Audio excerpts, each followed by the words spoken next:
साथियों नमस्कार, स्वागत करते हैं आपके अपने YouTube channel physics feel with Ankit पर। साथियों आज हम स्टार्ट करने वाले हैं फिजिक्स का एमसीक्यू, जो कि आपके एग्जाम के लिए, जो भी कॉम्पिटिटिव एग्जाम है उनके लिए इंपॉर्टेंट रहने वाले हैं। साथियों इन क्वेश्चन से रिलेटेड हर एक ऑप्शन का हम एक यूनिक सोल्यूशन भी देंगे, जिससे आपके और इससे केवल एक क्वेश्चन से केवल एक क्वेश्चन तैयार ना हो, बल्कि उससे ज़्यादा क्वेश्चन का आप प्रिपरेशन कर सकें और आपके लिए एग्जाम की दृष्टि से उपयोगी हो सके। साथियों चलिए शुरू करते हैं। विद्युत धारा की इकाई है, इकाई मीन्स विद्युत धारा का यूनिट डायमेंशन। ठीक है, इस तरीके से या तो डायमेंशन में क्वेश्चन पूछ सकता है या तो इकाई मीन्स यूनिट पूछ सकता है। ठीक है, इस तरीके से इसमें क्वेश्चन पूछे जाते हैं। तो धारा की इकाई, विद्युत धारा की इकाई पूछिए तो ये हो जाती है एम्पियर। क्या हो जाती है? एम्पियर। यहाँ पर वोल्ट किसकी इकाई होती है? तो ये हो जाती है विभवांतर की। ठीक है, वोल्टेज की, ईएमएफ की। ठीक है, कूलाम किसकी? ये आवेश की इकाई हो जाती है। और वाट किसकी इकाई हो जाती है? शक्ति की। ठीक है, तो ये सभी ऑप्शन का, बाकी इसका ऑप्शन कौन सा सही है? एम्पियर। ठीक है, चलिए आगे चलते हैं। आगे दूसरा क्वेश्चन है, निम्न तत्वों में किसमें न्यूट्रॉन नहीं होता? तो देखो न्यूट्रॉन क्या होता है? किसी भी तत्व का, किसी भी तत्व का न्यूट्रॉन कौन सी संख्या होती है? जैसे कोई भी तत्व है तो उसके ऊपर जो लिखी जाती है संख्या वो क्या होती है? द्रव्यमान संख्या, मास। ठीक है, एटॉमिक मास। और जो नीचे सतह पर लिखी जाती है परमाणु क्रमांक जिसको बोलते हैं। जो परमाणु क्रमांक होता है वो होता है न्यू प्रोटॉनों की संख्या। ठीक है, प्रोटॉन की संख्या, और यानी कि पी से डिनोट कर देते हैं। और उदासीन इलेक्ट्रॉन की संख्या, उदासीन इलेक्ट्रॉन, उदासीन परमाणु में इलेक्ट्रॉन की संख्या, उदासीन परमाणु में उदासीन होना चाहिए। अगर उसके ऊपर चार्ज है तो अगर प्लस चार्ज है तो प्रोटॉन में से एक माइनस कर, उतना ही माइनस कर देंगे। और अगर माइनस चार्ज है किसी को प्रोटॉन के ऊपर तो इलेक्ट्रॉन कितने होंगे? प्रोटॉन की संख्या में यानी कि परमाणु की संख्या में से में प्लस कर देंगे। अगर माइनस है और प्लस है तो माइनस कर देंगे। ठीक है, तो इलेक्ट्रॉन की संख्या उससे निकल आती है। दूसरा अब बात हो जाती है कि द्रव्यमान संख्या। तो द्रव्यमान संख्या होती है जो किसी भी तत्व के नाभिक में उपस्थित कण होते हैं। और नाभिक में उपस्थित कण कौन से होते हैं? न्यूट्रॉन होता है, प्रोटॉन होता है। तो उनका जो मास होता है उनको कह देते हैं हम द्रव्यमान संख्या। ठीक है, तो ये न्यूट्रॉन, प्रोटॉन, ये द्रव्यमान संख्या है। और परमाणु का क्रमांक क्या है? ये प्रोटॉन की संख्या है। तो अगर हम प्रोटॉन में से, द्रव्यमान संख्या में से प्रोटॉन हटा देंगे तो कौन सी संख्या बचेगी? न्यूट्रॉन। यानी कि यहाँ पर ये कुल मिला के बात हो जाती है कि किसी भी, जैसे कोई भी तत्व है, मान लिया कोई तत्व है ए। ठीक है, उसके ऊपर ये द्रव्यमान मास लिखा है और इसके इधर एटॉमिक मास लिखा है, एटॉमिक द्रव्यमान लिखा है, नंबर एटॉमिक नंबर लिखा है। ठीक है, तो मास में से ये माइनस कर दो तो क्या निकल आएगा? प्रोटॉन, न्यूट्रॉन निकल आएगा। ठीक है, न्यूट्रॉन क्या हो जाएगा? मास माइनस प्रोटॉन की संख्या, मतलब एटॉमिक मास की संख्या। ठीक है, तो अब देखो इसमें ऑक्सीजन क्या होता है? 8O16, तो 16 माइनस 8, 8 इसमें तो 8 न्यूट्रॉन है। नाइट्रोजन क्या होता है? 7 14। ठीक है, तो इसमें 14 माइनस 7, इसमें भी न्यूट्रॉन है। देखो द्रव्यमान की संख्या minus number of atomic mass, ये घटा देंगे तो न्यूट्रॉन की संख्या निकलती है। हाइड्रोजन देखो, हाइड्रोजन क्या होता है? 1H1, तो ये हो जाएगा 1 माइनस 1 यानी कि 0, यही आंसर हो जाएगा। ठीक है, हाइड्रोजन। तांबा, ये तो ज़्यादा होता है। ठीक है, तो इसमें तो केवल आवर्त सारणी में एक अकेला हाइड्रोजन ऐसा तत्व है जिसमें न्यूट्रॉन नहीं होता है।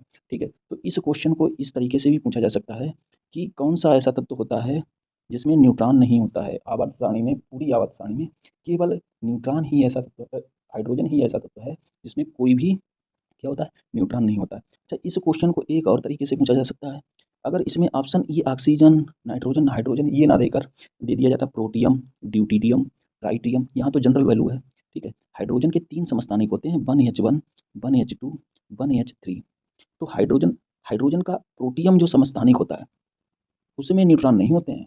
हाइड्रोजन के प्रोटियम जो समस्थानिक होता है उसमें न्यूट्रॉन नहीं होते, बाकी 2 जो समस्थानिक हैं उसमें न्यूट्रॉन होते हैं। 2 माइनस 1 यानी कि 1 न्यूट्रॉन, 3 माइनस 1 यानी कि 2 न्यूट्रॉन। तो ड्यूटीरियम और ट्राइटियम में न्यूट्रॉन होते हैं। ठीक है, तो इस क्वेश्चन से रिलेटेड इतने क्वेश्चन बनने वाले थे, वो मैंने आपको बता दिया। अब चलते हैं अगले क्वेश्चन पे।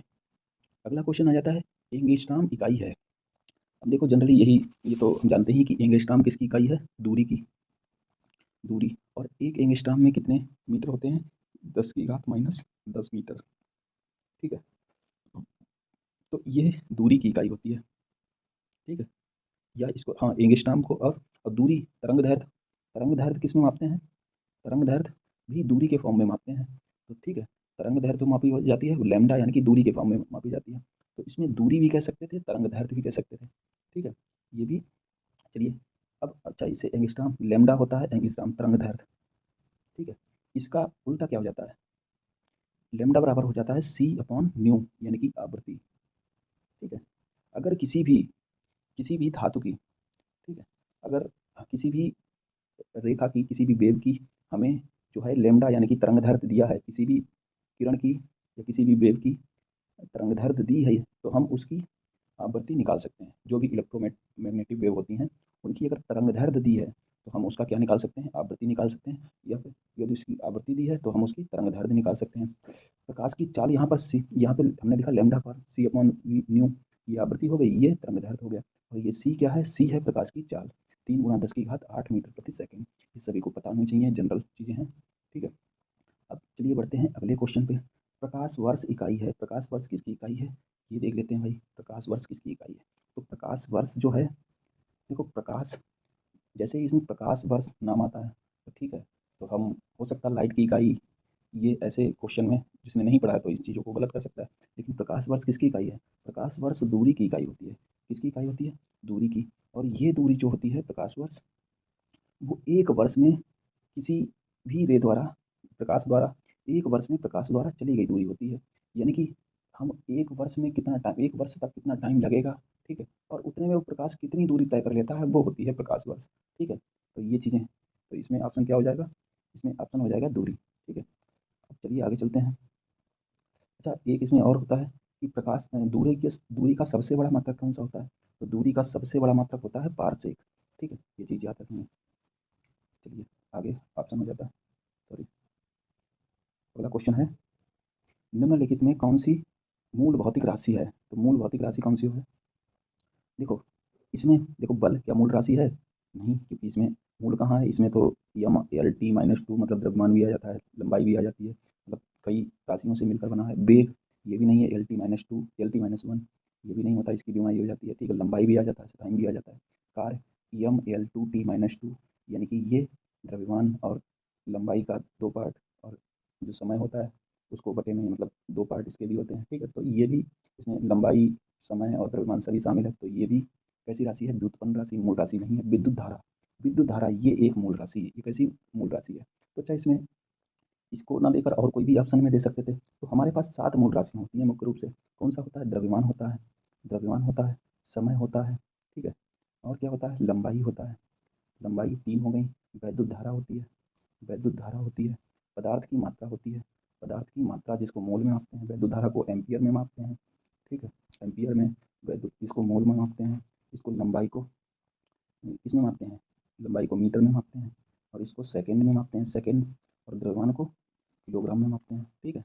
अब पदार्थ की मात्रा हो गई, और क्या होता है दोस्तों, वैद्युत धारा हो गई, पदार्थ की मात्रा हो गई, दो राशियाँ और बची हैं। एक तो हो गई ताप, ताप को किसमें मापते हैं, केल्विन में, ठीक है।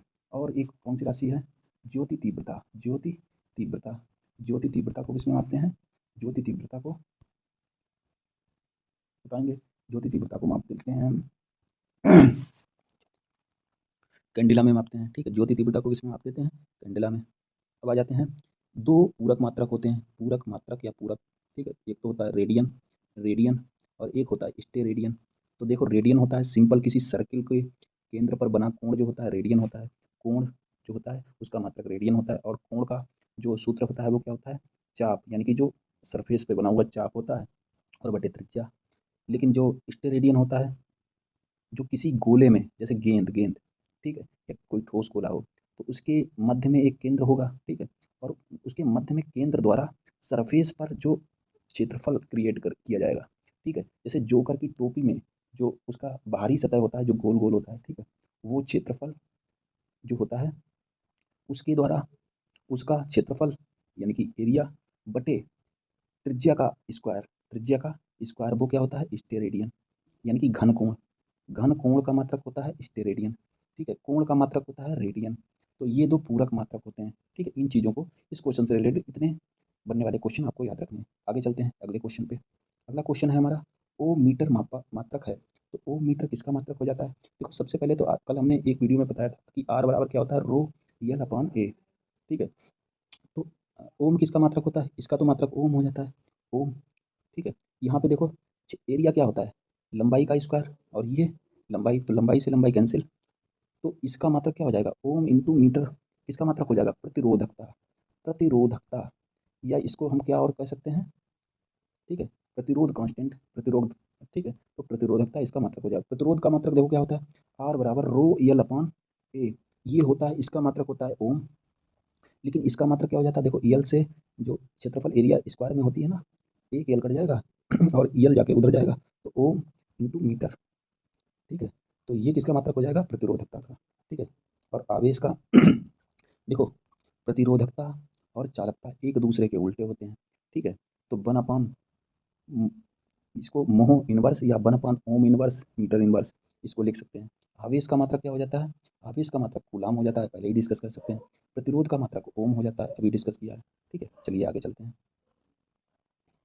प्रकाश वर्ष की इकाई है, प्रकाश वर्ष इकाई है, तो ये किसकी इकाई है भाई, इससे पहले ही डिस्कस कर सकते हैं, दूरी की इकाई है, ये अभी रिपीट हो चुका है। ठीक है। हर्ट्ज, हर्ट्ज में क्या मापा जाता है, तो हर्ट्ज में क्या नापा जाता है भाई बता दें, हर्ट्ज में क्या नापा जाता है, आवृत्ति को मापा जाता है, आवृत्ति को हर्ट्ज में मापा जाता है।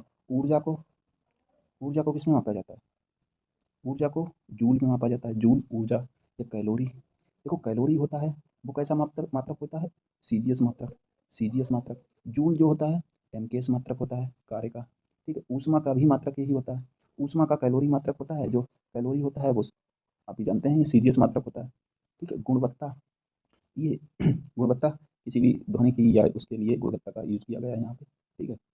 एक अब अगला क्वेश्चन आ जाता है, विद्युत शक्ति की इकाई है, विद्युत शक्ति, विद्युत शक्ति क्या होती है, देखो कार्य करने की दर, कार्य करने की दर। ठीक है। वो क्या हो जाती है, शक्ति हो जाती है, कार्य करने की दर। और जहाँ पे भी दर शब्द आ जाता है, यानी कि रेट चेंज, रेट परिवर्तन। ठीक है। तो वहाँ पर बटे में टी लिखा जाता है, अगर वर्ग का रेट चेंज होता है तो वर्ग बटे टी। ठीक है, समझ रहे हो ना। तो ये वर्ग परिवर्तन या रेट चेंज ऑफ वर्क, तो ये किसके बराबर हो जाता है, शक्ति के बराबर हो जाता है। शक्ति बराबर डब्ल्यू अपॉन टी। ठीक है। तो डब्ल्यू यानी कि इसका क्या मात्रक होता है, डब्ल्यू यानी कि जूल प्रति सेकेंड। और ये जूल प्रति सेकेंड को एक व्युत्पन्न मात्रक के रूप में हम कह देते हैं वाट। ठीक है, इसमें कह देते हैं वाट। तो वाट इसका शक्ति का मात्रक हो जाएगा। कूलाम का डिस्कस कर सकते हैं, आवेश का मात्रक है, एम्पियर डिस्कस कर चुके हैं हम। इसका मात्रक देखो, जैसे ही क्वेश्चन के अन्य ऑप्शन को डिस्कस करते हैं तो उससे आगे अन्य बनने वाले क्वेश्चन जो हैं बहुत ही सरल हो जाते हैं और हमारे माइंड में देखो बैठते जाते हैं। एम्पियर का हम डिस्कस कर चुके हैं, किसका मात्रक होता है, इसका वैद्युत धारा का। वोल्ट का मात्रक क्या डिस्कस कर चुके हैं, वोल्टेज का मात्रक होता है, विद्युत वोल्ट का मात्रक होता है। अब हो जाता है दृश्य स्पेक्ट्रम के तरंगदैर्घ्य की सीमा। तो दृश्य स्पेक्ट्रम देखो, visible light, visible light, visible light, देखो विजिबल लाइट क्या होती है, ये मुख्य रूप से 7 विवग्योर, विवग्योर, ये 7 रंग पढ़े होंगे हमने। ठीक है। तो इसका होता है 4000 से लगभग 4000 से 7800 तक, या कहीं कहीं 3500 से 7500, इस तरीके से इसके करीब इन चीज़ों को एंगस्ट्रॉम में। ठीक है। इस तरीके से इन चीज़ों को लिखा हुआ वेरिएशन में लिखा हुआ मिलता है। ठीक है। फिलहाल तो आर्डर क्या रहेगा, 10 की घात, 10 की घात 3 में इसका आर्डर रहता है हमेशा, 10 की घात 3 एंगस्ट्रॉम से 10 की घात। ठीक है। तो 10 की घात 3 एंगस्ट्रॉम में इसका ऑप्शन रहता है। तो इसका ऑप्शन देखो कौन सा सही हो जाएगा, 7800 से 8200 ये नहीं होगा, 1300 से ये तो बिल्कुल नहीं होगा, 3900 7600 ये उसके करीब में है, 7800 8200 ये भी नहीं है, 8200 5800 नहीं है। ठीक है। तो ये ऑप्शन सी सही हो जाएगा। अगला क्वेश्चन आ जाता है, चलिए तो इस क्वेश्चन से रिलेटेड हम और भी जो इससे बनने वाले क्वेश्चंस हैं या इस टॉपिक से जो भी क्वेश्चन बन सकते हैं वो डिस्कस कर लेते हैं। दृश्य प्रकाश, दृश्य प्रकाश यानी कि विजिबल लाइट, तो ये कितनी होती है, विव ग्योर, विव ग्योर, ये हमें ट्रिक जो बचपन से सिखाई जाती है। और इसका मतलब होता है बिग मीन्स बैगनी, indigo, violet, blue, green, yellow, orange और रेड। तो ये रेड और इधर सबसे लास्ट में वायलेट। अभी इस क्वेश्चन से हमें पता चला कि जो 3800 एंगस्ट्रॉम है या 3900 एंगस्ट्रॉम है वो वायलेट की है, और मतलब सबसे इधर वाले की। और रेड की कितनी होती है, 7800 एंगस्ट्रॉम या 7500 एंगस्ट्रॉम। इस तरीके से इनकी जो है वेवलेंथ क्रिएट की जाती है और ये बताई गई है हमें। ठीक है, इतनी वेवलेंथ बताई गई है। अब इसके आगे भी कोई जो है वो रेज होती हैं, कोई किरणें होती हैं, तो हाँ होती हैं। कौन कौन सी होती हैं भाई, इनको भी बताओ। तो कौन कौन सी होती हैं, रेड के पास में होती है इंफ्रारेड। देखो याद करने का बहुत अच्छा तरीका है कि रेड के पास में इंफ्रारेड, या हम कह सकते हैं हिंदी में अवरक्त लाल, अवरक्त लाल। तो अवरक्त लाल किधर होंगी, रेड के पास में।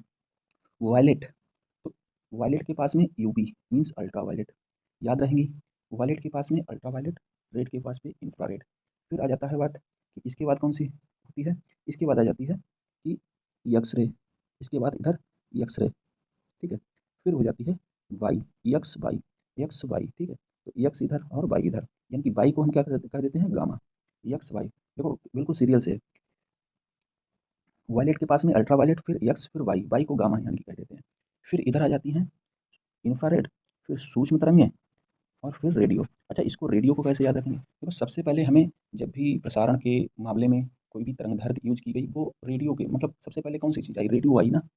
उसी के माध्यम से प्रसारण कोई भी दिया जाता था, आकाशवाणी, ठीक है। फिर बाद में सूक्ष्म तरंगें आई तो हमें टीवी वगैरह ये, तो ये भी, इससे ये भी देखो याद हो गया कि रेडियो तरंगें पहले आई थी तो रेडियो, ठीक है। फिर उसके बाद टीवी का फॉर्मेशन हुआ, तो टीवी में यूज़ कौन सी की जाती है? सूक्ष्म तरंगों के द्वारा टीवी का जो प्रसारण टीवी पर आते हैं वो टीवी, ठीक है। फिर उसके बाद इंफ्रारेड, और इस तरीके से याद रखना है। अब देखो तरंग दैर्ध्य जो है वो इधर से इधर के लिए बढ़ती है, तरंग दैर्ध्य लेफ्ट टू राइट बढ़ती है, लेफ्ट टू राइट बढ़ती है, ठीक है। तो देखो वायलेट की विजिबल लाइट में ज़्यादा थी और ये कम थी, और रेड की ज़्यादा थी, ठीक है। इसी प्रकार यहाँ पर रेडियो तरंगें 10 की घात कितनी होती है? देखो लैम्ब्डा का मान होता है इधर रेडियो तरंगों का 10 की घात 4, इधर क्या होता है 10 की घात 4, ठीक है। याद रखना है तरंग दैर्ध्य ये होती है 10 की घात 4, ठीक है। और इधर फिर जो हो जाती हैं, उसके बाद सूक्ष्म तरंगों की 10 की घात -1, ये याद रखना है हमें। रेडियो तरंगों की 10 की घात 4, फिर रेडियो तरंगों ये मीटर में है, ठीक है, किसमें है? मीटर में। और सूक्ष्म तरंगों की 10 की घात -1 मीटर, फिर अवरक्त लाल की 10 की घात -3 मीटर, फिर इसकी इसकी रेड की, रेड की, या फिर पूरी विजिबल लाइट की, तो पूरी विजिबल लाइट की क्या हो जाती है? 10 की घात, देखो यहाँ से निकाल लो ना, ये कितना हो जाता है? 10 की घात -7, ठीक है, 10 की घात -7। एंगस्ट्रॉम में कितना होता है? 10 की घात -10 होता है, और 10 की घात 4 ये हो गया, तो या 3 हो ये हो गया, तो ये हो जाएगा -7।